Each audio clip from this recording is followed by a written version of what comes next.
Hello, world. What separated your deep ball from everybody else? My deep ball, it has a little secret sauce to it, man. Never get too high, never get too low, but just keep moving. The whole story is Carlos never beat me in any kind of sports in high school.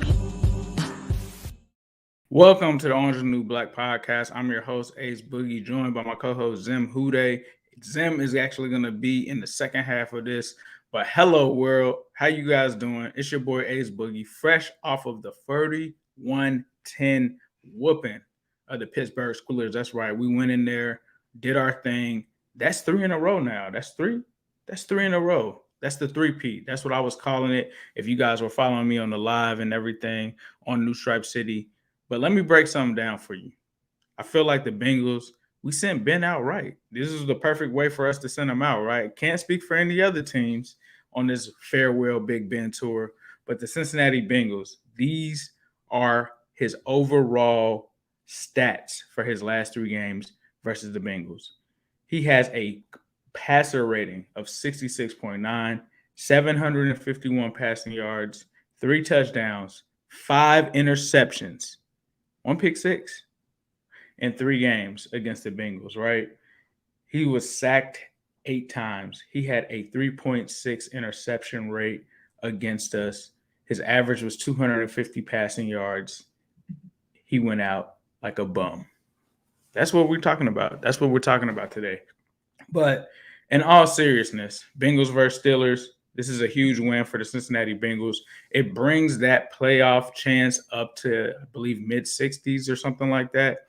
Unfortunately, the Browns couldn't handle business because of State Farm faker Mayfield wasn't able to get it done, even though he had, 4 interceptions from Lamar Jackson, the 4-piece in the biscuit. He still wasn't able to cash it in.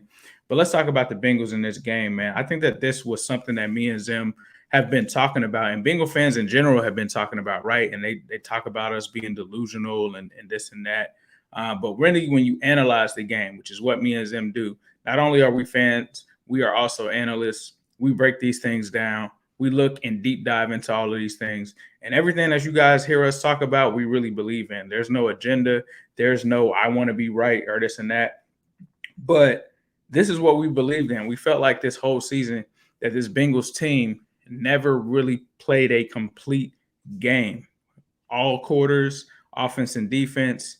I think this was that game.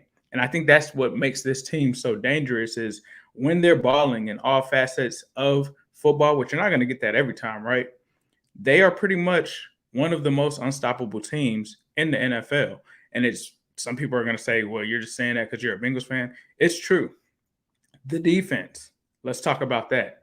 In terms of scoring, holding opponents down, which is the most important part of football, they're in the top 10, right? When you talk about the running defense, which I talk about this all the time, even in the Zimmer years, even when we were a top 5 defense, it feels like this team is one of the best defenses that we've ever had in terms of stopping the run. Now, Pittsburgh, they like to pass a lot, so that's not a surprise, and the game got out of hand. But overall, the Bengals this season are just really trying to take the run game away. Now, we did have the Jets game. We did have the Packers game, right? But outside of those, really, for the most part, they've been able to shut teams down in the run game.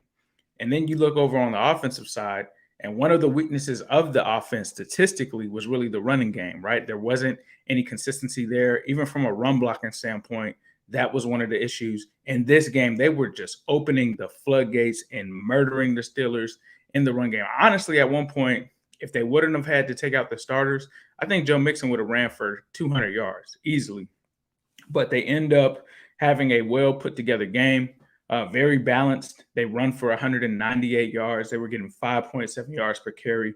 Passing yards, they only threw for 172, but T. Higgins still had a big day, almost had a second touchdown. They were able to get 25 first downs. They were very efficient throughout the game. And they were able to also defensively get after Ben and get him down. So we were able to get 2 sacks, right? They allowed 3 sacks from the Steelers, but they weren't too many crazy ones, right? It wasn't anything that was like the only one that I can think of that comes to mind that probably was a bad sack is there was one where I believe Chase was running on either a slant or a drag or something like that in the end zone. Joe didn't see him because they actually sent, I believe it was like a corner or nickelback blitz. And that was the only one that was on Joe, because if he would have seen Chase, he could have stood in the pocket and thrown that one in for 6. But that's neither here nor there. This was a complete game. There was one interception thrown, and I'm not even mad about that interception, to be honest with you, because you have to take into consideration the context of when that happened, right? It's right before the half. It honestly kind of looked like a punt, and it didn't matter because Big Ben gave you a pick 6 the next play anyway. And that's just something that this team can do.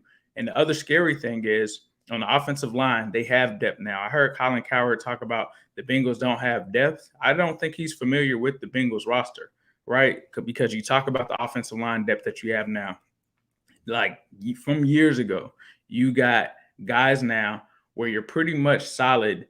Outside of center, I'd probably say, and even center, you could probably consider you still have something there, right? It's probably going to be a drop-off. And shout out to Trey Hopkins because he balled out, and that was a big difference. Shout out to Quentin Spann. We've had him on the show. That made a difference. Shout out to Jonah and Reef. Shout out to the whole offensive line, man. Like, they really put their imprint, I feel like, on this game. They may have been outside of Joe Mixon and somebody. It's just a team win. All of these guys came to play. I mean, you talk about Joe Burrow. Yes, he had the 100 some odd yards, 150 yards, but look at the completion percentage that he had in this game. It was insane. He was on point, 20 of 24, 190 yards, touchdown, and an interception. He also had the running touchdown as well, so you also have to count that. So that's really 2 touchdowns, right? 1 interception. You also had Joe Mixon, 28 carries, 165 yards, 2 touchdowns, 5.9 yards per carry. I talked about one of my bold predictions at the beginning of the season was that Joe Mixon would have 1,500 yards from scrimmage. That's not hard to see because they're getting Frank Pollard back, who's been the MVP of bringing this offensive line together. And then he's also the run game coordinator. The other cool things that I saw and that I got to give kudos to is Zach Taylor and the offensive game plan. Man, Zach was cooking. We talk about that all the time. And if you don't know what cooking means, that means that Zach was calling that fire from a play calling standpoint. The creativity, keeping them off balance, keeping them guessing. Zach really called a major game. And then they also had Chris Evans out there, which you already know. Me and Zim have talked about the importance of him keeping them guessing. So he also was able to get some things going in the run game and also the passing game as well. And then my man T Higgins. I was never worried about T Higgins producing, right? We had Jamar Chase's father on the show a few episodes back. If you haven't listened to that, go back and listen to that now. T Higgins, 6 receptions, 114 yards, and a touchdown. Probably should have had 2 touchdowns if we keeping it a buck. But this was the T Higgins game. And one thing that I've always talked about too is the Bengals can potentially actually have 2 deep threats because T can do those things too. And I was glad that they went back to it. And that's something that defenses are going to have to account for as well. You also had Tyler Boyd and Jamar Chase, who were able to also contribute in their own ways. But this was a game where the Bengals had to come in, and I talked about this on AFC North Talk, where they could take advantage of some of the things with the Steelers from a running back standpoint. And I talked about them using Chris Evans, Joe Mixon. I really felt like this had to be another Joe Mixon game. They kind of combined that and balanced that with T and Joe Mixon. So like what I saw there from a defensive standpoint, Logan Wilson continues to do his thing. BJ Hill gets another sack. Sam Hubbard gets another major sack as well. He's on his way to 10 sacks. And then you had Trey Hendrickson as well that gets another one. So it looks to me like they actually counted 3 sacks for the Bengals. I don't know why I said 2 earlier. I probably meant to say 3, but those were major, right? Trey Hendrickson. I feel like I was one of, and I can't speak for Zim or anything. He might have been on the Trey Hendrickson train as well. But I remember fighting people when they were saying, Trey Hendrickson, it's a whole bunch of fake sacks and all of that. And I wasn't buying it. And obviously, Trey Hendrickson is doing his thing, getting pressure to the quarterback, forcing turnovers. You talk about the sack fumble. These were just all kinds of things that they were putting together out here. And shout out to Eli Apple, 2 weeks in a row with an interception, coming at major times, really read Ben Roethlisberger on that one, going in against Chase Claypool And that's what you just need to kind of expect from Eli Apple that he's doing on this team. Like, this is a team where the corners don't get many interceptions, and he's already got 2 in the last 2 weeks. I think you also have Cheeto with an interception, but that's something that he can bring from that position. And you have to remember, Eli Apple was a first-round pick, right? So that means that his athleticism profile and the talent that he has, the physical talent is there, right? It's just about him putting those things together. And it's never going to be perfect, but you got to give him credit when it's due. Those are 2 back-to-back weeks where he was able to get a turnover. And when we talk about the depth, I talk about the offensive line a little bit earlier, the depth that they have there now with Adeniji, Carmen, Isaiah Prince. Some of these, they still have Xavier Suafilo, who I saw on the sideline. So the depth is completely different this season. Fred Johnson, like, these are guys that you have backing them up. And then when you look at the cornerback room, and me and Zim talked about that, you know, you got Vernon Hargraves. Like, Darius Phillips is really like your 6th corner. And last year, he was starting for you, right? So there is depth there. So when Cowher was talking about the Bengals don't have depth, I'm like, what is he even talking about when it comes to that standpoint, right? This team is healthy at the right time. They got a lot of depth in different areas. They were able to get Trey Flowers out there. They can do so many different things defensively with their personnel, where you can put a taller corner like Trey Flowers out there in the slot and do some things. And then once you get Vernon Hargraves back, who didn't play in this game, there's going to be more that you can do there because he can play outside and inside. You still got Mike Hilton. You still have all of these guys that are doing their thing. And Cheeto, as I said from day one, is a guy that I felt like was going to be one of the underrated signings, and people were going to look back and say, you know, this was an amazing signing for them. Cheeto is playing at a high level as well. So when you look at it from that standpoint, the way that the defense is playing, the way that the special teams are playing, the Bengals are really looking like a very good team. And, you know, from the coaching game plan is working at the same time. So looking ahead to the Chargers game, this is going to be a great matchup, I think, for both teams. The Chargers are another team. They don't really like to run the ball that much, right? So you're going to have to get tested vertically against that passing offense, and you really have to worry about Keenan Allen and Mike Williams. Obviously, Austin Eckler is a guy that can hurt you in the passing game. We saw what he did to the Steelers, so that's another guy that they have to keep their eye on.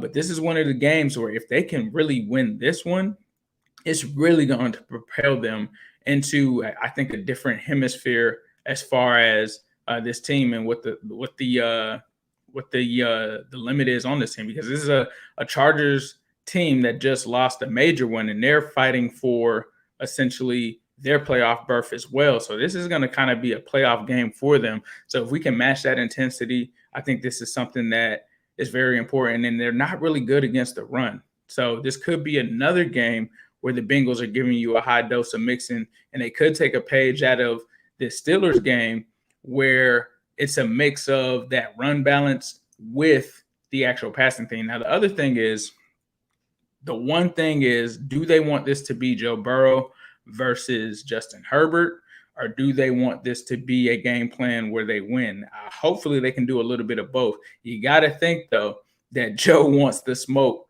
with Justin Herbert. But we'll have to see how this game plan goes coming into this game. We're probably going to do a little bit more of a preview later this week. But so far, man, I think that this is going to be a great matchup for the Bengals. I think that it's going to be an exciting one. I can't wait to see what the Bengals do. The Steelers thing, I just feel like, obviously, we love whooping the Steelers no matter what, right? But are they even is this game even relevant anymore? Does it even hold the weight that it used to in the past? And it's funny to say that as Bengals fans, because the Steelers were the ones that always looked at our rivalry and said that it wasn't a rivalry and it wasn't, you know, we weren't relevant, and, you know, they were just focused on the Ravens and all of that. Now I think we can return the favor to them. Is that even relevant? Is the game even relevant anymore? I don't even think that it is. Of course, we love it because of the history behind it, but this Chargers game is more relevant than that Squillers game, and that's how I feel. I'm going to leave it up to my man Zim to come back and chop the second half of this up. But thank you guys for listening. I am Ace Boogie.